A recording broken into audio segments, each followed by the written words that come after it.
Ya, oke. Ya, terima kasih. Saya mulai aja ya. Assalamualaikum warahmatullahi wabarakatuh. Selamat siang, salam sejahtera. Terima kasih kepada Dr. Supri atas saya untuk sharing ya. Kemudian juga Dr. Salil yang memoderasi acara ini dan Dr. Prasil Hadi sebagai pembicara berikutnya. Suara saya sudah cukup jelas ya, suara saya. Baik. Ini judul yang harus saya sampaikan yaitu pasien rawat jalan dan rawat inap. Jadi kalau melihat judul seperti ini memang menarik bahwa pasien COVID kok masih ada yang jelas ya. Judul ini menarik karena mengapa mesti ada pasien yang perlu rawat jalan, padahal pasien ini ada kasus-kasus COVID-19 itu sangat-sangat infeksius, ya, sangat-sangat menular. Ya. Yang apapun sebenarnya harusnya berada di suatu ruang isolasi, suatu rumah sakit, ya. Tapi karena overloaded dari jumlah pasien yang begitu banyak, ya, dibandingkan dengan sarana yang rumah sakit yang tersedia, mau nggak mau memang sebagian harus melalui rawat jalan, ya. Baik, saya lanjut aja. Berikutnya. Dari saya. Berikutnya. Ya, oke ya. Jadi ini sedikit refreshing aja ya. Saya kira sudah tahu semua apa itu coronavirus, ya, COVID-19. Ya. Ini kok double ya? Oke. Jadi ini adalah ultrastruktur dari SARS-CoV-2 ya. Saya kira ini hanya sekedar refreshing aja. Saya yakin teman-teman sudah tahu semua mengenai hal ini ya. Lanjut.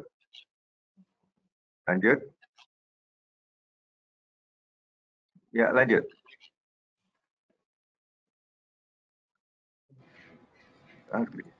Oke, ya ini adalah proses transmisinya ya. Saya kira sudah tahu semua bahwa SARS-CoV coronavirus itu sebenarnya adalah virus yang biasa ada di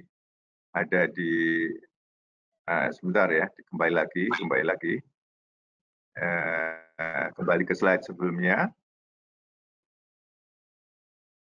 Oke, ya sudah, kita langsung aja ke slide yang ini ya. Jadi seperti kita tahu, saya kira slide ini baik lagi. Baik, ini adalah kita tahu ya bahwa saat ini sudah stage di mana sudah merupakan suatu pandemi yang dulunya hanya berkisar antara hewan ke hewan, kemudian ke manusia, manusia ke manusia, sampai akhirnya menyebar ke berbagai manusia di dunia menjadi suatu pandemi. Lanjut, ya. Lanjut. Berikutnya, slide berikutnya. Ya, oke. Ya, sebelumnya. Loncat. Slide-nya loncat. Halo. Ya, saya kira ini perlu hanya untuk refreshing aja. Saya kira. Oke, lanjut. Bapak. Ya, saya kira kita sudah tahu semua bahwa proses ya. Jadi begini Pak, untuk webinarnya ini ada jeda untuk penayangan materinya Pak, tapi bukan berarti kita lambat, tapi memang ada jeda beberapa detik. Oh, oke. Oh, gitu. Oke. Ya sudah, langsung aja lanjut. Ya, oke. Ya, jadi ini perbedaan antara droplet nuklei dan respiratory droplets ya. Saya kira bisa dibaca ya. Jadi ada perbedaan dalam ukuran, ada perbedaan di dalam proses transmisi. Nah, kemudian kalau sudah sudah jatuh ke dalam suatu permukaan, kembali lagi ya. Jadi ini adalah perbedaan antara droplet nuklei yang biasa pada proses penularan tuberkulosis, sedangkan kalau viral biasanya adalah suatu respiratory droplets dengan perbedaan yang bisa dilihat di slide ini. Ya. Ini dia dari apa ya?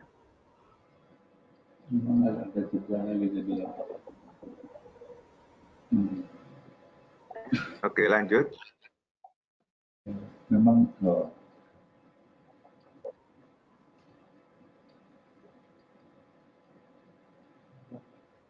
Ini aneh. Oke, ya. Jadi ini adalah bila jatuh ke dalam suatu permukaan, ya maka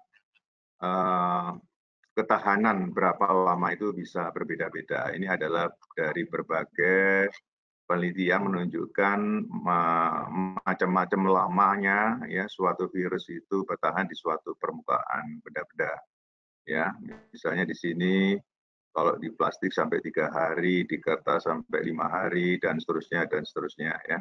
Jadi, nah ini yang kadang-kadang ketika virus itu masih berada dalam posisi survive, ya, seseorang akan bisa menyentuh permukaan tersebut yang terkandung virus, kemudian mengusap wajahnya, terutama daerah mata, hidung, dan mulut, maka terjadilah proses transmisi tersebut.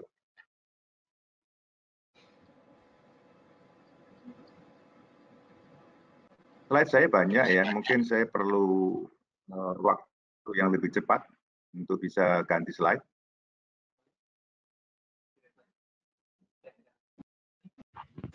Bapak, Pak Sudarsono mungkin apakah berkenan mengoperasikan slide-nya dari tempat Pak Sudarsono saja supaya tahu mana yang di skip, mana yang diterangkan begitu? Ya, oke, ya, lebih baik gitu ya.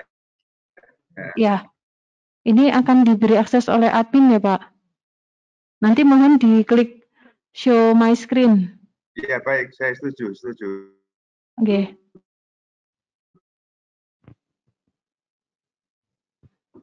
Ya, kemudian ini adalah fase perkembangan penyakit ya, bisa kita baca bersama-sama ya, ada fase infeksi awal yang memberikan gejala lokal ya, yang ringan ya, mulai iritasi tenggorok, batuk kering, gejala-gejala konstitusional seperti demam, mialgia, dan sakit kepala.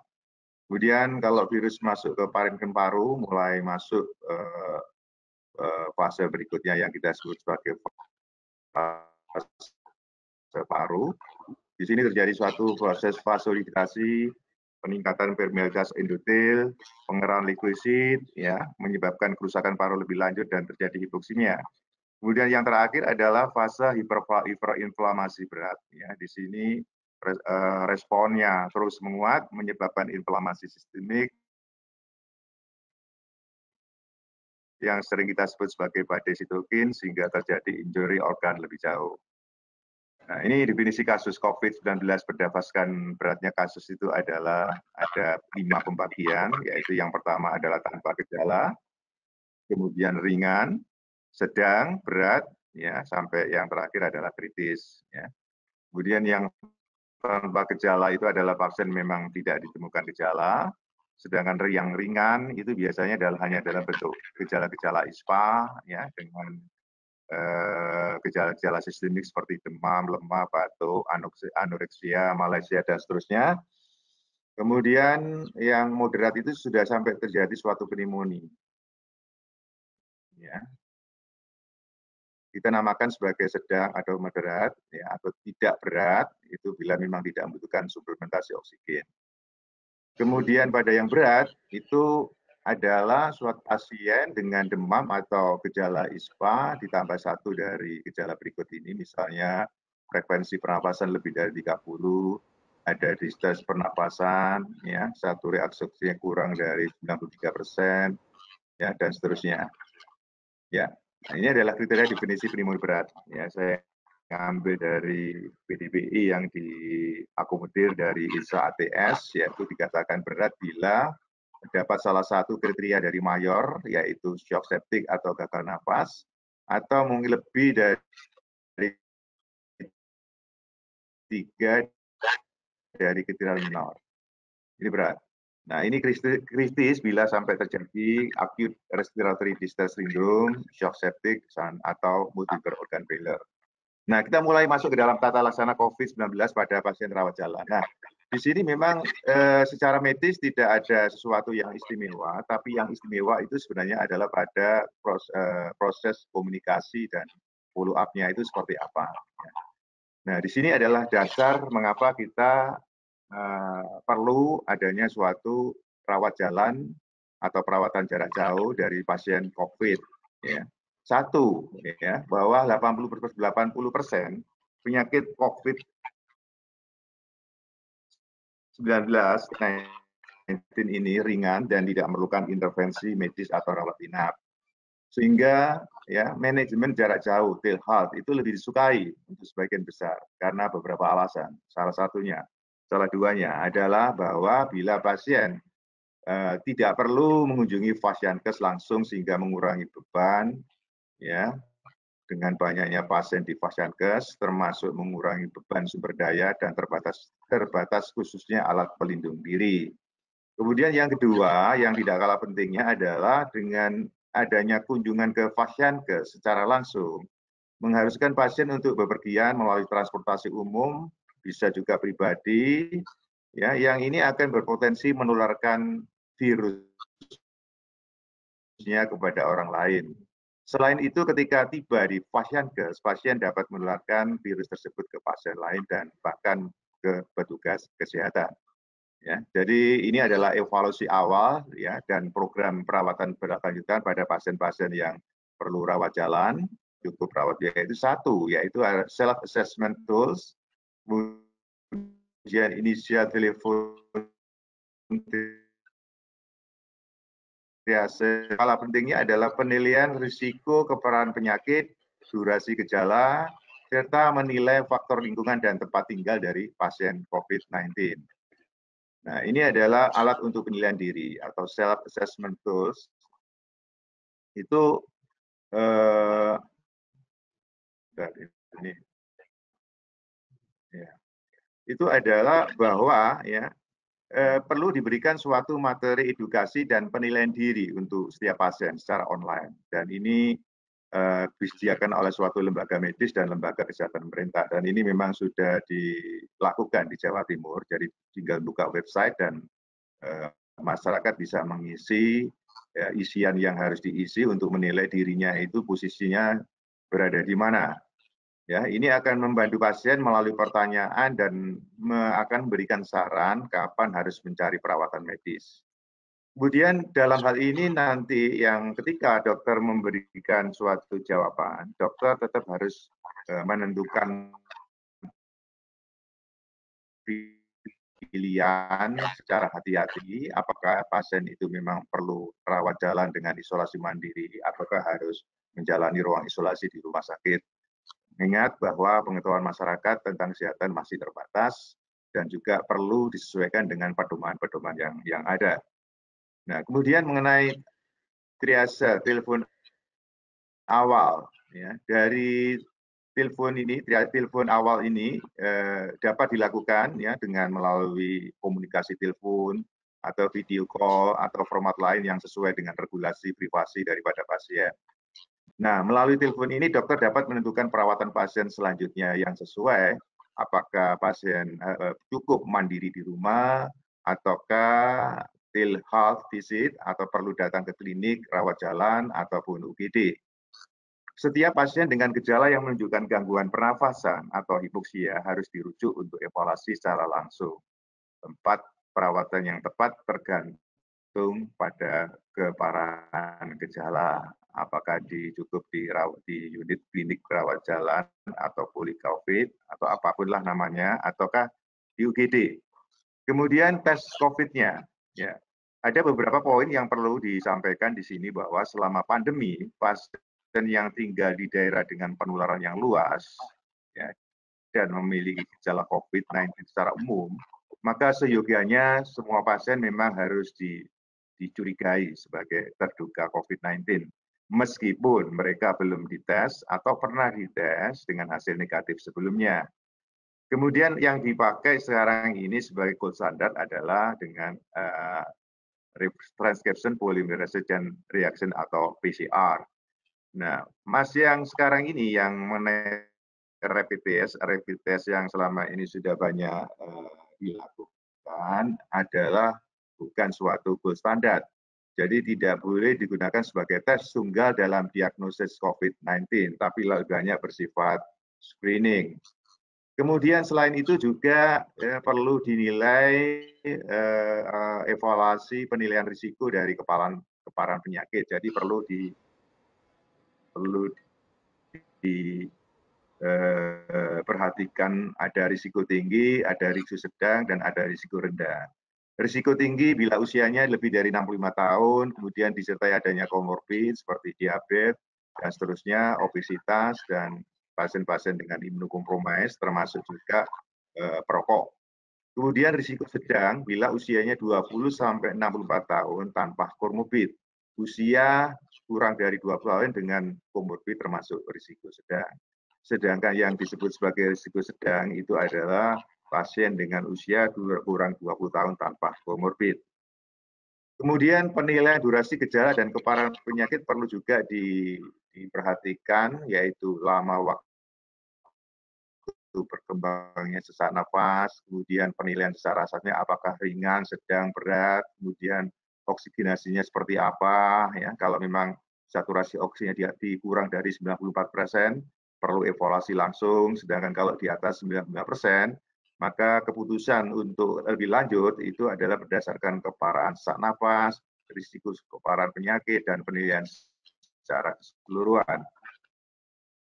Nah, ini yang tidak kalah penting adalah penilaian faktor lingkungan dan tempat tinggal. Jadi kalau kita tidak begitu saja pasien-pasien dengan tanpa gejala barangkali atau suatu mild, ya, severity, itu begitu saja harus bisa cukup dengan isolasi mandiri. Jadi harus dilihat juga kemampuan pasien dalam memantau gejalanya dan mencari perawatan medis itu seperti apa, ya. Kemudian bagaimana dengan fasilitas yang ada di rumah? Bagaimana dengan kontrol infeksi yang di rumah? Ini juga diperhatikan. Jadi kalau memang ini tidak memenuhi, ya mau nggak mau diusahakan untuk rawat inap melalui di ruang isolasi di rumah sakit. Kemudian evaluasi yang berikutnya adalah kunjungan dokter jarak jauh. Bisa dengan telepon atau video call untuk evaluasi awal dan tindak lanjut. Klinik rawat jalan harus terpisah kalau memang, atau disediakan ruang khusus klinik rawat jalan yang sesuai untuk perawatan pasien COVID-19.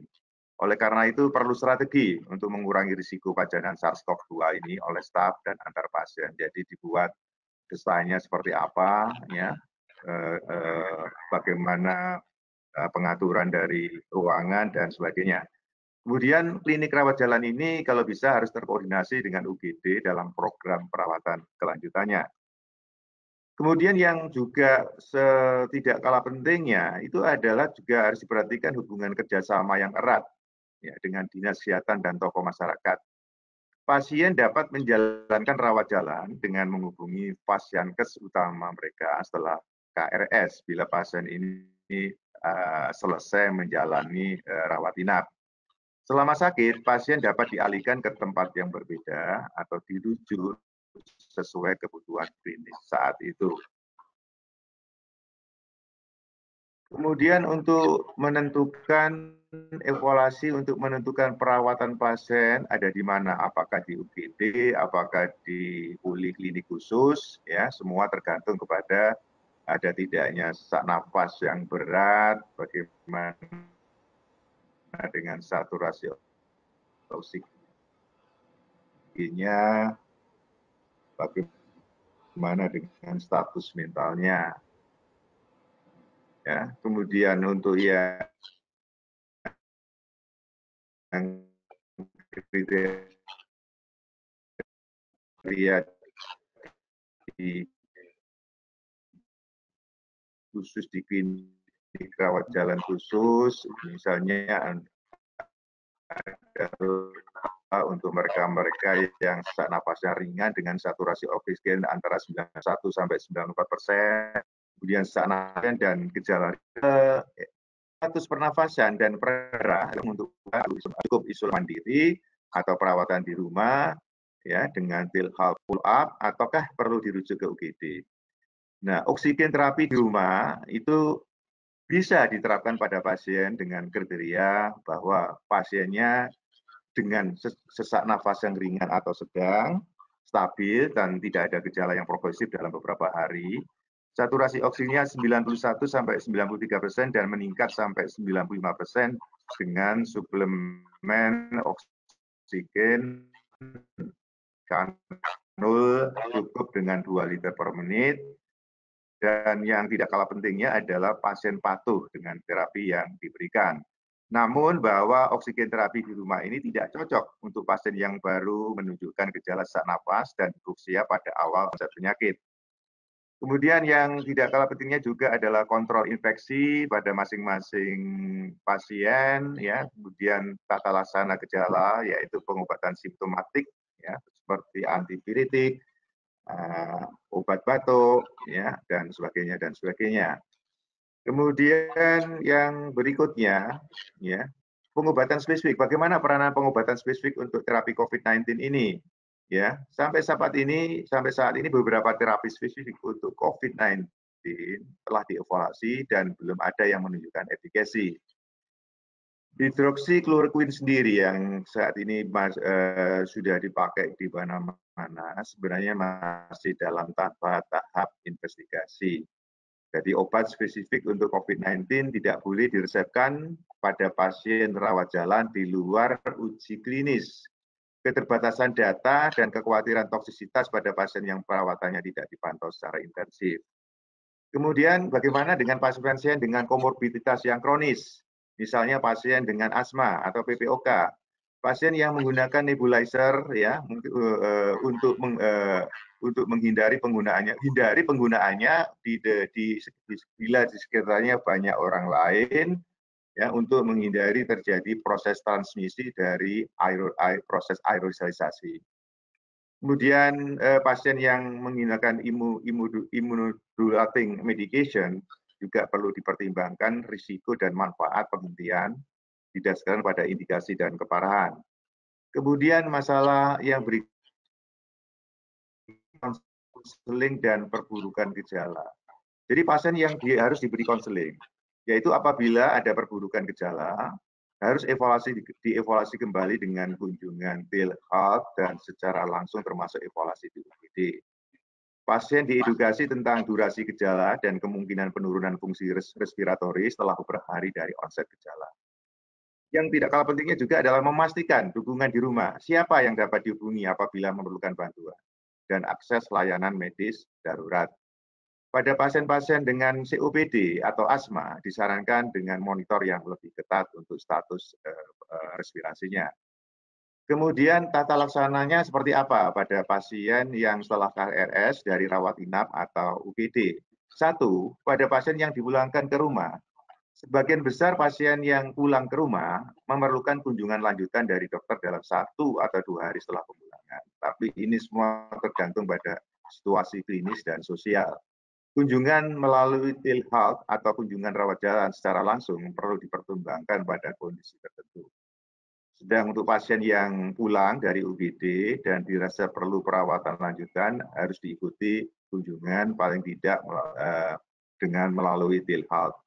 Waktunya bervariasi tergantung pada indikasi dan kondisi pasien.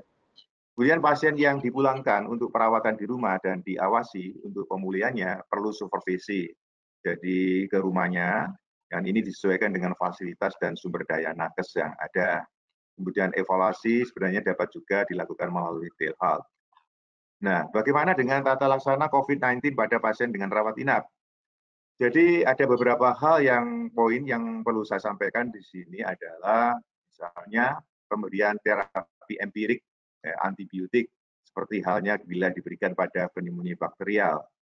Jadi kapan diberikan? Pertama, bila gambaran klinisnya COVID-19-nya ini sulit dibedakan dengan pneumonia berat, apakah ini sebenarnya viral atau bakterial atau kombinasi, maka terapi empirik dapat diberikan sesuai pedoman CAP. Ketika diagnosa memang masih belum pasti. Yang kedua adalah terapi antibiotik boleh saja diberikan pada pasien COVID-19 jika ada kecurigaan klinis ke arah infeksi bakterial. Dengan syarat bahwa jika terapi antibiotik ini diberikan, disarankan untuk melakukan uji kultur, pengecatan gram, dan reevaluasi setiap hari setelah pemberian antibiotik. Bagaimana peranan dengan procalcitonin? Ya, Kita tahu bahwa proklamasi ini merupakan salah satu biomarker untuk mengindikasikan adanya infeksi bakteri, termasuk severity-nya, ya, termasuk penentuan mulai pemberian antibiotik atau mungkin dilakukan penyetopan. Tapi sebenarnya peningkatan prokalsitonin ini juga diketahui dapat mengindikasikan adanya infeksi COVID-19. Kemudian mengenai evaluasi venous thromboembolism. Jadi pemberian profilaksis farmakologis untuk mencegah tromboemboli vena disarankan untuk pasien COVID-19 yang dirawat di rumah sakit dengan COVID-19, kecuali ada kontraindikasi. Kemudian tingginya angka komplikasi tromboembolik pada pasien COVID-19 rawat ini, terutama pada pasien kritis, ya, tidak perlu diragukan lagi, perlunya dilakukan profilaksis pemberian pencegahan untuk kasus-kasus seperti ini. Kemudian heparin dosis rendah diketahui dapat memberikan risiko terjadinya venous thromboembolism.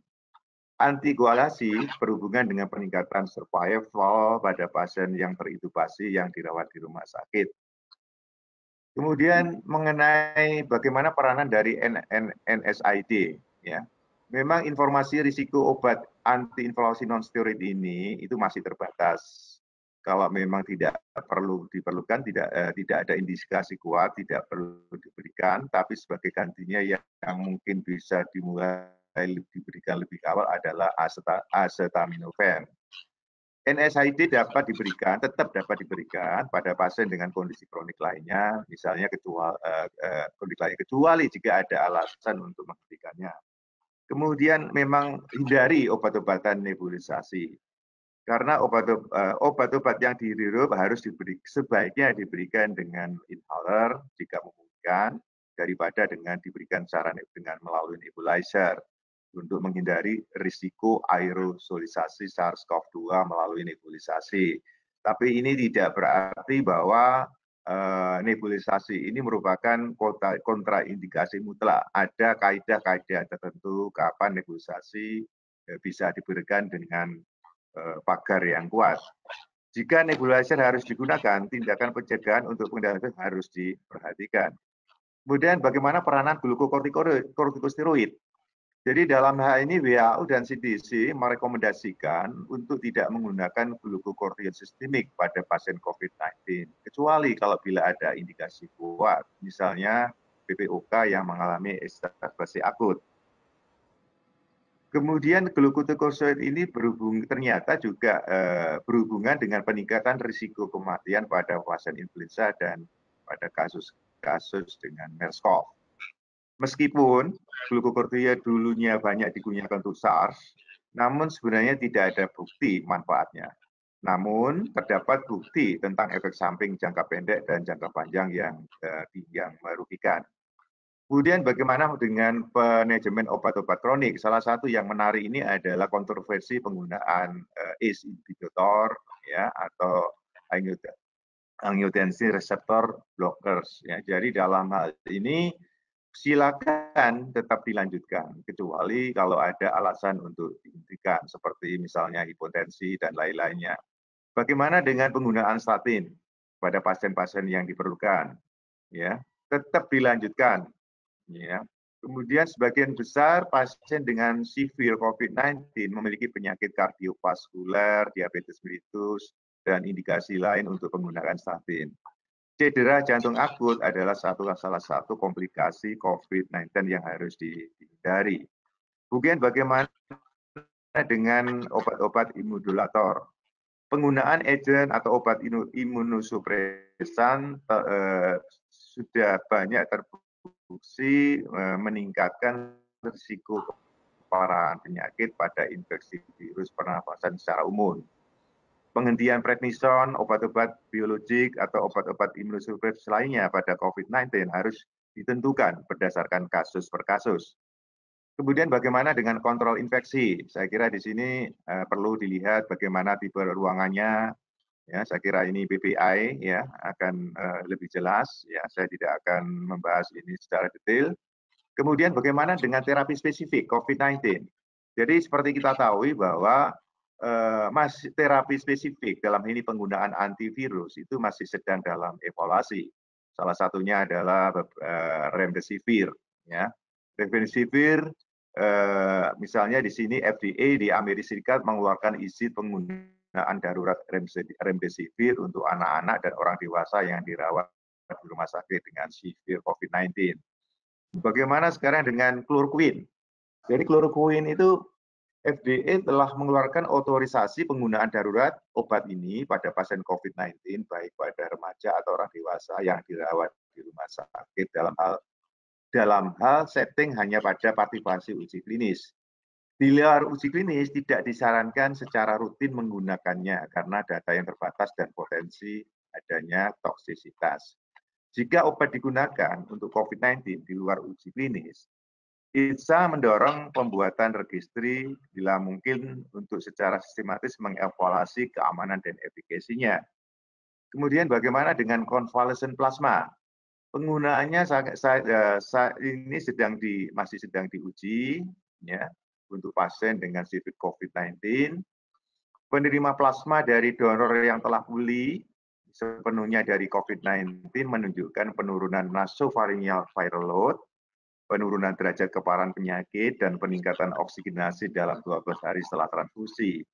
Namun ada hal yang barangkali perlu kita perhatikan bahwa penemuan ini belum menunjukkan suatu efikasi yang bermakna karena ditemukan 5 penerima donor meninggal di akhir perjalanan. Kemudian ini juga interleukin 6. Ini juga masih dalam sifatnya adalah dalam uji coba ya. Ini ada beberapa penelitian 63 pasien dengan severe COVID-19. Hasil labnya menunjukkan pro-inflamasi dan pro-trombotik. Tidak ada efek samping utama yang dianggap terkait langsung dengan interleukin 6 inhibitor ini. Kemudian ada favipiravir, ada interferon beta, ada kombinasi azithromycin dan hidroksikloroquine, dan ada lopinavir, ritonavir. Semua adalah masih belum jelas efikasinya dan masih dalam tahap suatu clinical trial. Nah, sekarang bagaimana pendekatan pengobatan secara spesifik pada COVID-19? Jadi karena pendekatan secara spesifik untuk pengobatan COVID-19 itu masih belum jelas, ya, maka obat seperti misalnya remdesivir ya masih menjadi salah satu yang dipertimbangkan sebagai berikut. Misalnya pada pasien yang tidak berat, tidak disarankan menggunakan obat seperti ini di luar uji klinis. Dia cukup disarankan diberikan terapi suportif ya dengan clinical monitoring apabila ada perburukan dan berkembang menjadi severe disease. Pada pasien yang severe ya, COVID-19 yang berat, maka pada pasien rawat inap dengan suspek atau konfirmasi COVID-19 derajat berat atau hasil labnya menunjukkan faktor risiko yang menunjukkan penyakit akan berjalan secara progresif, maka boleh saja direkomendasikan pemberian obat dalam uji klinis seperti remdesivir, hidroksikloroquine. Ini adalah slide akhir dari slide saya ya. Ringkasannya adalah berikut. Jadi memang tadi beberapa awal saya berikan mekanisme penularannya itu seperti apa. Ini perlu dipahami betul untuk membuat strategi pencegahan yang tepat. Jadi apa-apa yang sudah menjadi aturan yang dibuat oleh pemerintah itu adalah sebenarnya haruslah berdasarkan dengan mekanisme penularan yang benar itu seperti apa sehingga strateginya harus sesuai. Kemudian kalau kita lihat dari apa yang saya sampaikan tadi bahwa tata laksana rawat jalan COVID-19 itu memang lebih ditekankan kepada sistem komunikasi dan pemantauan pasien selama pasien itu menjalani rawat jalan. Ya, jadi tadi ada telehealth dan sebagainya. Sedangkan pemberian obat farmakologis simptomatis yang mungkin tidak terlalu urgent, ya itu memang tetap diperhatikan. Tapi yang tidak kalah pentingnya adalah sistemnya itu seperti apa ketika kita melakukan suatu manajemen atau follow up saat pasien itu dalam perawatan di luar rumah sakit.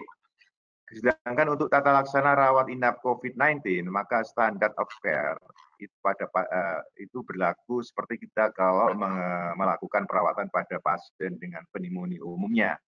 Sedangkan obat-obat spesifik itu masih dalam uji klinis, namun dapat diberikan di luar uji klinis pada kasus-kasus tertentu, misalnya tadi pada kasus-kasus dengan severe COVID-19. Saya kira dari saya, semoga ini ada manfaatnya. Terima kasih atas waktunya. Wassalamualaikum warahmatullahi wabarakatuh. Waalaikumsalam, luar biasa Pak Sudarsono. Bapak Ibu sekalian, kita telah mendengar tadi banyak uraian dari Pak Sudarsono, bagaimana tata laksana pasien di rawat jalan sampai ke isolasi mandirinya, dan yang tadi disampaikan juga bagaimana penata laksanaan pasien-pasien yang dirawat inap mulai dari yang sedang sampai ke yang berat. Baik, kita tahan dulu. Pas Pak Sudarsono waktunya tepat sekali. Kita lanjut kepada Mas Prasen Hadi, ya, Dr. Prasen Hadi dari Rumah Sakit Persahabatan yang akan menyampaikan tata laksana pasien di rawat intensif. Silakan Mas Prasen.